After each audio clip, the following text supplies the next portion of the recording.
ఐదవ రోజు పారాయణము సోమవారము 24వ అధ్యాయము. బాబా ఎన్నడూ ఉపవాసం ఉండలేదు. తన భక్తులను కూడా ఉపవాసం చేయనీయలేదు. ఉపవాసం వల్ల మనసు స్థిరముగా ఉండదు. ఆకలిగా నున్న కడుపుతో దేవుని చూడలేము. మొదట ఆత్మను శాంతింపజేయట చాలా అవసరం. భగవంతుని చూచుటకు కళ్ళు పొగుటకు నోరు, సత్సంగం వినుటకు చెవి, వీటిని అవసరమగు శక్తి పౌష్టికాహారం వల్లనే లభించును.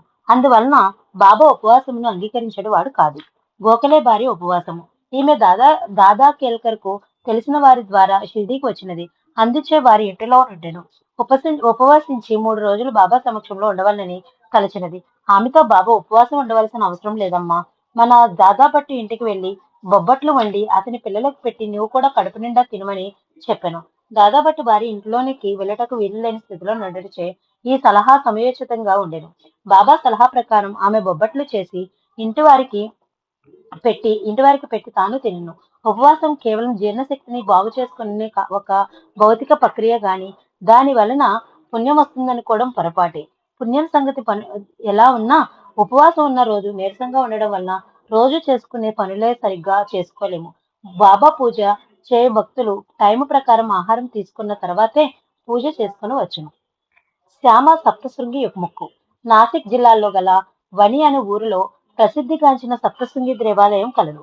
కాకాజీ వైద్య ఆ గుడిలో పూజారి. అతనికి జీవితంలో అనేక కష్ట పరంపరలు ఒకదాని వెనుక ఒకటి వచ్చుచుండ వలన మనశ్శాంతిని కోల్పోయి వ్యాకులడైను. ఒకనాడు ఆ దేవత ఎదురుగా నిలబడి, నిన్ను ఇన్ని రోజుల నుంచి భక్తి శ్రద్ధలతో పూజిస్తున్నాను, సేవిస్తున్నాను. నాకు మనశ్శాంతి ఇవ్వమని త్రికరణ శుద్ధిగా ప్రార్థించాను. ఆ రాత్రి ఆ దేవత కల్లో కనిపించి, బాబా వద్దకు వెళ్ళుము, నీ మనసు శాంతింపచ్చునని చెప్పాను.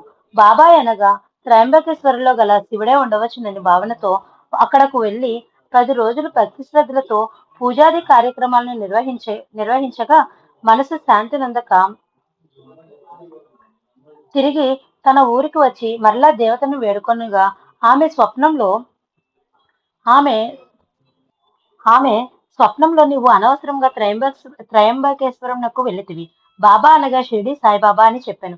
వైద్య షిరిడికి ఎలా వెళ్ళవలను అని ఆలోచించుండెను. ఇతడు పవిత్ర జవనం వాడగుటచే ఇతని రాకకు బాబా కూడా తగిన ఏర్పాట్లు ఇంకొక విధంగా చేశాను. బాబా భక్తుడైన శ్యామ చిన్నపిల్లవాడిగా ఉన్నప్పుడు జబ్బు పడగా తమ గృహదేవత అయిన సప్తశృంగి దేవతకు తన బిడ్డ జబ్బు నయమైన బిడ్డను తీసుకుని ఆమె పాద దర్శనము చేయించదనని అతని తల్లి మొక్కుకొను.